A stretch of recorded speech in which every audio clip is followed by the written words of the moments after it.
Okay, Antarctica. You know that place. Giant, mysterious, bottom of the world. Mm. We're going deep on those conspiracy theories, the ones about hidden civilizations, secret bases, the whole what's really going on down there. We've got some great material to go through, right? Totally. What gets me about Antarctica is that even now it just feels so remote, like unexplored. Most of what we know about it is from like movies, social media, and that Yeah. stuff is all, sensationalized. And when you have that gap between what's real and what people think is real, that's where the conspiracy theories come in, don't they? Like a blank canvas, and everyone's painting their fantasies and fears on it. Exactly. You can see it happening live in the comments, like on Dr. Peter Neff's TikTok videos. He's a glaciologist, actually works in Antarctica, shares, the silence, the environment. But man, the questions he gets about hidden civilizations, government cover-ups, all that. It's kind of sad, in a way. The actual science happening down there is amazing. But I guess that's just human nature. Mm. The mysterious stuff, the unexplained. That's what grabs us. It is. And Hmm. to get to the bottom of these Antarctic conspiracies, we have to go back, way back, when Antarctica was truly like Terra Australis Incognita, unknown southern land. Okay, unpack that for me. Terra Australis Incognita. What does that even mean? It's Latin, means like unknown southern land. For centuries, people thought there had to be a huge landmass down south to balance out, the continents up north, but no one knew for sure. It was this big mystery. So even before anyone went there, even stepped foot on Antarctica, it was already this mythical place. In everyone's minds, I mean. Exactly. And then explorers start going south, right? Right. Venturing further and further. And that mystery just grows. Take Apsley Cherry Garrard. He was on that Terra Nova expedition, early 1900s. Tragic one. But in his book, The Worst Journey in the World, he describes Antarctica. He describes it like this almost godlike place. So powerful, otherworldly beauty. Wow. Okay, that's some pretty intense imagery right there. So from the very beginning, people are seeing Antarctica as more than just a continent. It's almost like supernatural. Yeah. And then, like, hollow earth theories come along. They really take hold in pop culture. Remember John Cleve Sims Jr., 1820s? The guy who thought the Earth was hollow. And you could get inside through holes at the poles. That's him. And, okay, scientists shut him down pretty quick, but people loved the idea. Edgar Allan Poe, even he used it in his story, the narrative of Arthur Gordon Pym. It made that idea of a hidden world inside our world even more popular. It's wild how those ideas, even the ones that are totally wrong scientifically, they Uh-huh. stick around. They shape how we see the world. It says something about us, right? We want there to be more, something we don't understand yet, something beyond us. And with a place like Antarctica, so remote, so unexplored, Yeah. it's like the perfect place for those ideas to take off. 100%. And then exploration keeps going, but things shift. It becomes less about discovering things and more about like geopolitics. The International Geophysical Year in the late 50s, then the Antarctic Treaty. That changed everything for Antarctica, made it a science preserve. But looking back, it might have made those conspiracy theories worse? How so? Isn't a treaty about, like, science and cooperation a good thing? Yeah, on the surface. But Sarah Wheeler, she wrote a book called Terra Incognita. Really smart. She says that all this talk about pure science, it hides what's really going on, the political stuff, what each country really wants. So even though Antarctica is not supposed to be militarized, there's still that tension between, like, countries working together and each country looking out for itself. Exactly. And it's even weirder because all the science projects in Antarctica, they rely on the military to, survive. The logistics, it's a recipe for suspicion. Because everyone says they're just there for science. But then the military's involved.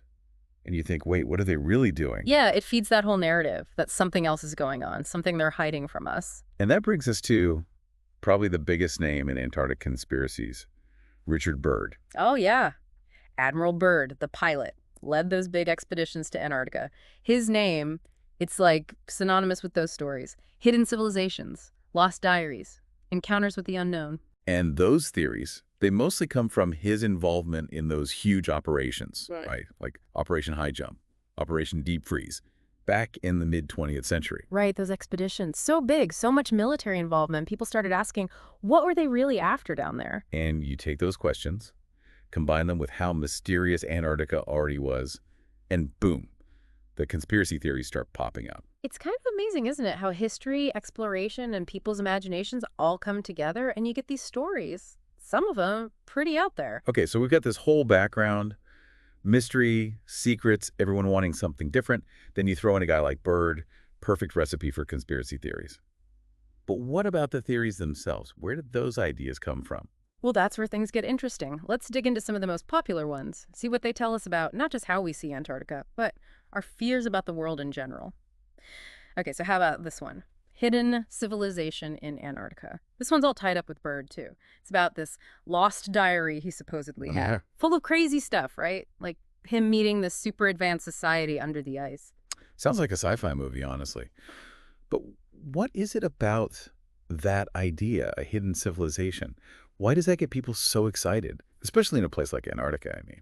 I think it hits on a couple of things, right? Like, we all want to discover something new, prove that we're not alone in the universe. And then there's this idea of a, like, lost paradise, this advanced society, surviving, even thriving, somewhere we think is totally impossible to live. Well, it's not just aliens. It's like finding this society that has all the answers, like how to survive climate change, how to fix all the stuff we're messing up. Exactly. It's that hope that someone, somewhere, already figured it all out. Living in harmony with nature, solving the problems we're still struggling with. But there's zero actual evidence for any of this, right? It's Yeah. all just like reading between the lines of what Byrne said, taking it way too far. True, but that doesn't stop people from believing it. Sometimes it even makes it stronger, That The mystery, like- that the less proof there is, the more proof there is. It's like, Ah. well, they're hiding it so well, it has to be huge. Yeah, it's that classic thing with conspiracy theories. The secrecy, the ambiguity, it makes them stronger. And speaking of secrecy, we can't talk about Antarctic conspiracies without talking about Nazis. Right. The secret base, the escaped leaders, all that. Yes, the Antarctic Nazis. This one, at least where it started, is kind of real. Remember we talked about how the Third Reich, they actually sent an expedition to Antarctica in 1939? They dropped, like, tons of iron swastikas trying to claim part of the continent. Seriously, they actually did that. That's insane. Yeah, they did. Didn't last, of course. The war ended and everyone forgot about their little claim. But the fact that it happened at all, I mean, the Nazis were already mysterious, right? So it was perfect for these conspiracy theories. So this whole thing about a secret Nazi base in Antarctica, maybe with crazy technology, or even Hitler himself hiding out, Yeah. it all goes back to that one expedition. Yep. And then you get all the other theories mixed in too. The UFOs, the hidden civilizations, all that. It becomes one giant mess. Like someone took all the craziest parts of history and sci-fi and just threw them in a blender. Ha! Perfect analogy. And just like a smoothie, once it's all mixed up, it's hard to pick out the individual parts. But even with all this crazy stuff, you can't deny that Antarctica is important for science. Right. It's not just a place for conspiracy theories. Oh, absolutely. Antarctica is like this gold mine of data, especially for climate change research. Remember that Dome Sea project we talked about? The one where they're drilling into the ice Mhm. to get those super old samples, millions of years old. Yeah, exactly. Those ice cores, they're like time capsules, showing us exactly what Earth's climate was like way back when. By analyzing the gases trapped inside, scientists can track things like temperature changes, how the atmosphere was different, even volcanic eruptions, all that, over huge periods of time. It's like looking back in time, Yeah. seeing how our planet's changed, and maybe figuring out how it'll change in the future. Exactly. And all that data from Dome Sea and those other research stations, it's crucial for understanding how much we humans are impacting the climate. And then, figuring out how to fix things. It's funny, isn't it? This one place, Antarctica. It gives us all this incredible science, but it also makes people come up with these wild theories. It is kind of strange, but maybe that's part of what makes it so fascinating, Science and mystery all in one place, where reality meets imagination. Like the fact that it's so huge, so remote. It's like those different perspectives exist side by side. Yeah. It's like we're taking all our hopes and fears, our obsession with the unknown, all our worries about the future, and just throwing them onto this blank canvas of ice. But there's also that, underlying tension, right? Between wanting to learn more and being drawn to the mystery. This constant back and forth between what we know and what we want to believe. That tension, yeah. That's what keeps us coming back to Antarctica, I think. Okay, so we've talked about a lot here, how these conspiracy theories got started, the science that's happening right now. But what about Byrd saying there's way more land in Antarctica? Is there any truth to that? Okay, now this is where things get really interesting. What Byrd said, it sounds like, straight out of a conspiracy theory, right? But there's actually a bit of truth to it. See, what we usually think of as Antarctica, it's really just the tip of the iceberg, so to speak. Wait, you're saying there's more to Antarctica than we can see? Yeah, kind of. Underneath all that ice, there's this whole hidden world. Mountains, valleys, even lakes. All buried under the ice sheet. So there's this whole world down there that we haven't even explored. Exactly. We're starting to map it using radar and stuff. But most of it is still a total mystery. That's incredible. And it kind of makes those conspiracy theories seem more plausible, doesn't it? I mean, if there's all that unexplored land, who knows what could be down there? Oh, for sure. The fact that this huge hidden world exists, it just adds to the mystery. Makes people imagine all sorts of things. Lost civilizations, secret bases, you name it. But even if there aren't any hidden cities or Nazi UFOs or whatever, the fact that we're still finding out new stuff about our own planet, that's pretty cool on its own. It is. It's a good reminder that even in a place that seems like we know it well, like Antarctica, there are still secrets to uncover. Makes you wonder, though, about those people who think there are, like, ancient ruins in Antarctica with technology we can't even understand. Is that just, I don't know, a fantasy? Or could there be something to it? It's definitely a cool idea. And, okay, there's no proof, no scientific evidence or anything, but people keep coming back to it. Maybe it's because we're so fascinated by those old civilizations, you know? Like the Egyptians, the Maya, the incredible stuff they built. So we take that and, put it on Antarctica? Imagine that there's something amazing hidden under the ice, too. Yeah, I think so. It's like we're trying to wrap our heads around, like, how huge time is, and the idea that there could have been these, like, super advanced civilizations way before us. But let's be real. If those ruins were there, wouldn't we have found them by now? I mean, there are scientists all over Antarctica doing research, exploring. You've got a point. But remember, Antarctica is gigantic, and most of it is covered in ice. Yeah? What we've seen so far, it's just a tiny part of the whole thing. It's totally possible there are places no one's ever been. Places that could have, secrets from a long, long time ago. It's like that saying, right? We know more about the moon than the bottom of the ocean. And in this case, it's the depths of Antarctica, the stuff buried under the ice. Exactly. And that's what keeps these theories going. The fact that we don't know. The what if, It makes us curious. Makes us use our imaginations. But isn't it kind of dangerous to get too caught up in those, fantastical theories? I mean, we're talking about Antarctica, where scientists are doing really important research about climate change, stuff that affects the whole planet. You're right. It's a good point. It's important to remember that these theories, yeah, they're fun to think about, but they can also distract us from the real problems, the stuff that's actually happening in Antarctica and everywhere else.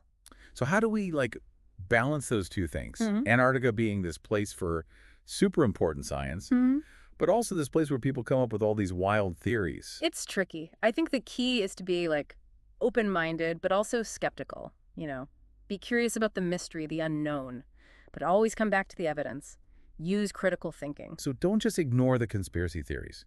Try to understand them. See where they come from, historically, psychologically. Right, because in the end, it's our curiosity, that wanting to understand the world, that drives both science and conspiracy theories.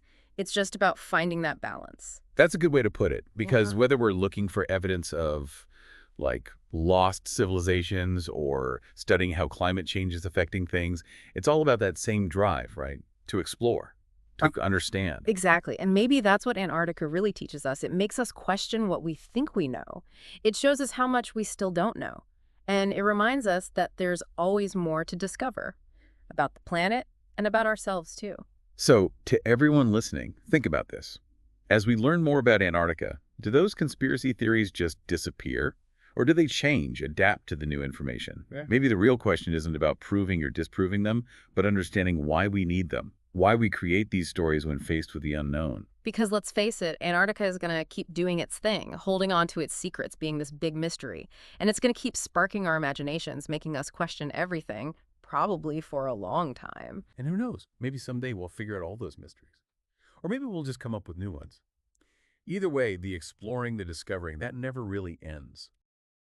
Thank you for joining CMF Conspiracies podcast. If you have a conspiracy you wish for us to deep dive into, please send your topic to our email address or leave it in the comments.